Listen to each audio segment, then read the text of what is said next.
ಅಥಣಿ ತಹಶೀಲ್ದಾರ್ ಕಚೇರಿಯಲ್ಲಿ ಆಧಾರ್ ಕಾರ್ಡ್ ಸಂಖ್ಯೆ ಗೋಳಾಟ ಕೇಳುವವರ್ಯಾರು? ಅಥಣಿ ತಾಲೂಕಿನಲ್ಲಿ ಚಿಕ್ಕ ಮಕ್ಕಳಿಂದ ಹಿಡಿದು ವಯಸ್ಕರವರೆಗೆ ಆಧಾರ್ ಕಾರ್ಡ್ ಕಡ್ಡಾಯಗೊಳಿಸಲು ಕೇಂದ್ರ ಸರ್ಕಾರ ಆದೇಶ ಮಾಡಿದೆ. ಆದರೆ ಅಲ್ಲಿಂದ ಇಲ್ಲಿಯವರೆಗೆ ಹಲವಾರು ಲಕ್ಷ ಜನರು ತಮ್ಮ ಆಧಾರ್ ಕಾರ್ಡ್ ಮಾಡಿಸಿಕೊಂಡಿದ್ದಾರೆ. ಆದರೆ ಇತ್ತೀಚಿನ ದಿನಗಳಲ್ಲಿ ಆಧಾರ್ ಕೇಂದ್ರಗಳನ್ನು ಹಳ್ಳಿಗೂ ಕೂಡ ಕರ್ನಾಟಕ ಸರ್ಕಾರ ಹಲವಾರು ಯೋಜನೆಗಳ ಮೂಲಕ ಅನುಮತಿ ನೀಡಿವೆ. ಆದರೆ ಇತ್ತೀಚಿನ ಸಮಯದಲ್ಲಿ ಆಧಾರ್ ಕಾರ್ಡ್ ಕರೆಕ್ಷನ್ ಮಾಡಬೇಕಾದ್ರೆ ಜನನ ಪ್ರಮಾಣ ಪತ್ರ ಕಡ್ಡಾಯ ಅನ್ನುವ ನಿಯಮವಿದೆ. ಹಾಗೆಯೇ ಹೊಸ ಕುಟುಂಬ ಆದಾಗ ತಂದೆ ಹೆಸರು ತೆಗೆದು ಗಂಡನ ಹೆಸರು ಸೇರಿಸುವ ಸಮಯದಲ್ಲಿ ಅಲ್ಲಿ ಕೂಡ ರಿಜಿಸ್ಟ್ರೇಷನ್ ಮ್ಯಾರೇಜ್ ಕಾಪಿ ಕೇಳ್ತಾರೆ. ಚಿಕ್ಕ ಮಕ್ಕಳು ಶಾಲೆಯಲ್ಲಿ ಆಧಾರ್ ಕಾರ್ಡ್ ಕೇಳಿದರೆ ತಹಶೀಲ್ದಾರ್ ಕಚೇರಿಗೆ ಫಲಾನುಭವಿಗಳು ಬಂದಾಗ ಜನನ ಮರಣ ಡಿಜಿಟಲ್ ಮಾಡಿಕೊಳ್ಳಲು ಹೇಳ್ತಾರೆ. ಆದರೆ ಇಂಗ್ಲಿಷ್ ಅಕ್ಷರಗಳಿಗೂ ಇರಬೇಕು, ಆಗ ಮಾತ್ರ ಆಧಾರ್ ಕಾರ್ಡ್ ಮಾಡಲು ಬರುತ್ತದೆ ಅಂತ ಸ್ಪಷ್ಟವಾಗಿ ಹೇಳ್ತಾರೆ. ಹಾಗೆ ಕೆಲವು ಗ್ರಾಮೀಣ ಜನರು ಜನನ ಮರಣ ದಾಖಲೆಗಳನ್ನು ಗ್ರಾಮ ಲೆಕ್ಕಾಧಿಕಾರಿ ಹತ್ತಿರ ನೋಂದಣಿ ಮಾಡಿದ್ದು ಅವು ಕನ್ನಡದಲ್ಲಿ ಮಾತ್ರ ಇರುತ್ತವೆ. ಆದರೆ ಆಧಾರ್ ಕಾರ್ಡ್ ಸೆಂಟರ್ನವರು ಅದು ಇಂಗ್ಲಿಷ್ನಲ್ಲಿ ಬೇಕು, ಕನ್ನಡ ನಡೆಯೋದಿಲ್ಲ ಅಂತಾರೆ. ಜನರು ಈ ಮಾತನ್ನು ಕೇಳಿ ಸಂಬಂಧಪಟ್ಟ ಶಿರಸ್ತೆದಾರರ ಹತ್ತಿರ ಹೋದಾಗ ಅವರು ಕನ್ನಡ ನಡೆಯೋದಿಲ್ಲ, ಅವುಗಳನ್ನು ಇಂಗ್ಲೀಷ್ನಲ್ಲಿ ಇರಬೇಕು ಅಂತ ಹೇಳ್ತಾರೆ. ಹಾಗಾದರೆ ಕೋರ್ಟ್ ಡಿಗ್ರಿ ಮಾಡಲು 10,000 ರಿಂದ 15,000 ಹಣ ತರಬೇಕಾದ ಪರಿಸ್ಥಿತಿ ಇರುತ್ತದೆ. ಹಾಗಾದರೆ ನಮ್ಮ ನಾಡು, ನಮ್ಮ ನುಡಿ, ನಮ್ಮ ಭಾಷೆ ಅನ್ನುವ ಕನ್ನಡ ಎಲ್ಲಿ ಹೋಯಿತು ಅನ್ನುವ ಪ್ರಶ್ನೆ ಮೂಡ್ತಾ ಇದೆ. ರಾಜ್ಯ ಸರ್ಕಾರ ಒಂದು ಕಡೆ ಸರ್ಕಾರದ ದಾಖಲೆಗಳು ಮಾತೃಭಾಷೆಯಲ್ಲಿ ಇರಬೇಕು ಅಂತ ಆದೇಶ ಹೊರಡಿಸಿದ್ರು ಕೂಡ ಕೇವಲ ಹೋಟೆಲ್, ಶಾಪಿಂಗ್ ಮಾಲ್ ಮತ್ತು ಉದ್ಯಮಿಗಳ ನಾಮಫಲಕಕ್ಕೆ ಮಾತ್ರ ಈ ಕನ್ನಡ ಕಡ್ಡಾಯ ಅನ್ನುವ ಮಾತು ಸೀಮಿತವಾಯಿತಾ ಅನ್ನುವ ಪ್ರಶ್ನೆ ಗ್ರಾಮೀಣ ಭಾಗದ ಜನರನ್ನು ಕಾಡ್ತಾ ಇದೆ. ಇನ್ನು ಕನ್ನಡ ಮಾಧ್ಯಮದಲ್ಲಿ ಶಾಲೆ ಕಲಿತವರು ಮತ್ತು ವಿದ್ಯಾಭ್ಯಾಸದಿಂದ ಹೊರಗುಳಿದ ಅನಕ್ಷರಸ್ಥ ಜನರ ಗೋಳು ಕೇಳುವವರು ಯಾರು ಅನ್ನುವ ಪ್ರಶ್ನೆ ಮೂಡ್ತಾ ಇದೆ. ಸರ್ಕಾರ ಆದಷ್ಟು ಬೇಗನೆ ಆಧಾರ್ ಕಾರ್ಡ್ ಮಾಡಿಸಲು ಇರುವ ನಿಯಮಗಳ ಸಡಿಲಿಕೆ ಮಾಡಿ ಜನಸಾಮಾನ್ಯರಿಗೆ ಅನುಕೂಲ ಮಾಡಿಕೊಡುವಂತಾಗಲಿ ಅನ್ನುವುದು ನಮ್ಮ 8 ನ್ಯೂಸ್ ಕನ್ನಡ ತಂಡದ ಅಭಿಪ್ರಾಯವಾಗಿದೆ.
नमस्कार सर. नमस्कार.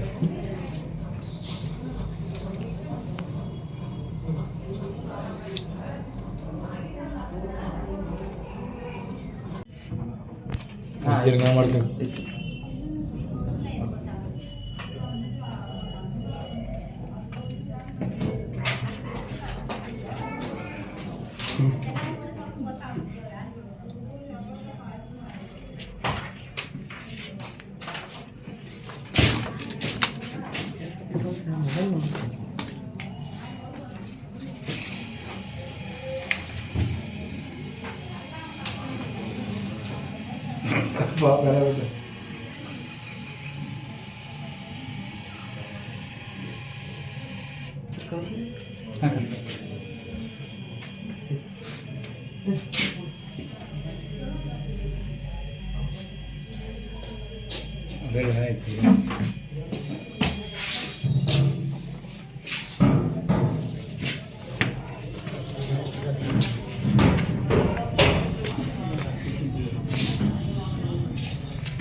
ಇವ್ರು ಆಧಾರ್ ಕಾರ್ಡ್ ಮಾಡಿಸ್ಕೊಳಕ್ಕೆ ಬಂದಿರಲ್ಲ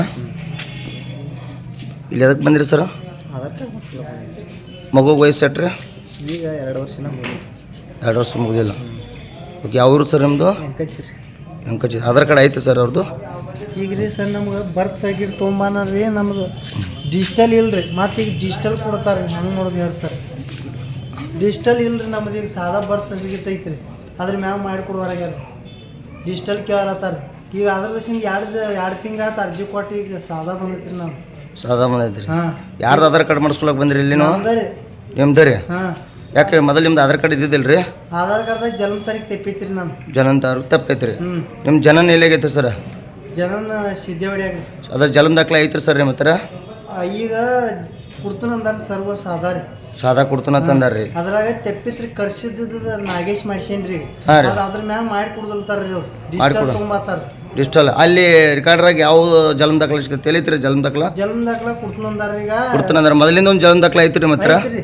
ಜನ ತೋರ್ಸ್ರಿ. ಅದಕ್ಕೆ ಕರ್ಸಿದ್ದಾಗಿತ್ರಿ, ಅದು ನಾಗೇಶ್ ಮಾಡ್ಕೊಂಡ್. ಹಾಂ, ನೀವು ಎದಕ್ಕೆ ಬಂದ್ರಿ? ಇಲ್ಲಿ ಕರೆಕ್ಷನ್ ಮಾಡ್ಕೊಳಕ್ ಬಂದಿದ್ರು? ಕರೆಕ್ಷನ್ ಮಾಡ್ಕೊಂಡ್ರಿ 2 ತಿಂಗಳು ಆತ್ರಿ ಈಗ. ಹಾಂ, 2 ತಿಂಗಳು ದನ್ಸಾರ ಕರೆಕ್ಷನ್ ಆಲಕ್ರಿ ಸರ್. ಈ ತಹಶೀಲ್ದಾರ್ ಸರ್ ಸುತ್ತ ಹೋಗಿ ಭೇಟಿಯಾಗೇನ್ರಿ ತಹಶೀಲ್ದಾರ್. ಒಂದು ತಹಶೀಲ್ದಾರ್ ಸಾಹೇಬ್ರು ಏನಂದ್ರಿ ಇದಕ್ಕೆ ರೀ? ಅವ್ರು ದೌಡ್ ಮಾಡಿ ಕೊಡ್ಲಾಗ ನೋಡ್ರಿ ಇದು ಅರ್ಜಿ ಹಾಕ್ಪಾಟ್ 2 ದಿವಸ ತಿರಿಬೇಡ್ರಿ, ಉಲ್ಟಾಡಿ ಬೇಡ್ರಿ, ತಿರಿಬಿಡ್ರಿ. ಡಿಜಿಟಲ್ ಬೇಕಂತ ಹೇಳಿ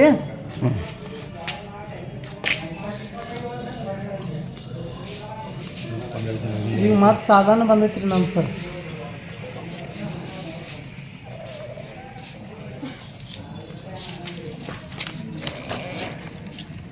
ದೇಹಗಡಿ ತಿರಿಬೇಡ್ರಿ.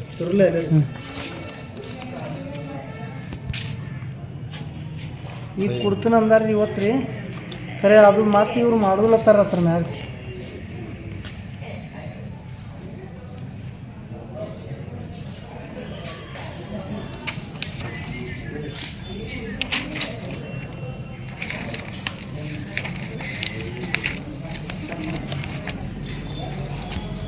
ಹಿಂಗೆ ಬೇಕಾಯ್ತು ನಂಗೆ ನಾಗೇಶತೆ.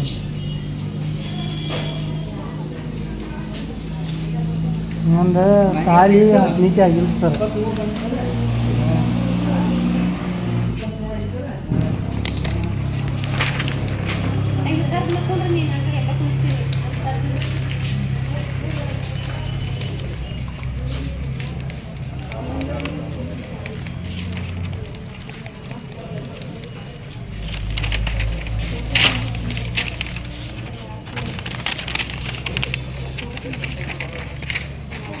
ಇಲ್ರಿ ಇದು ತೆಪ್ಪೈತ್ರಿ ಇನ್ನ ಕೊಡೋರ್ರಿ.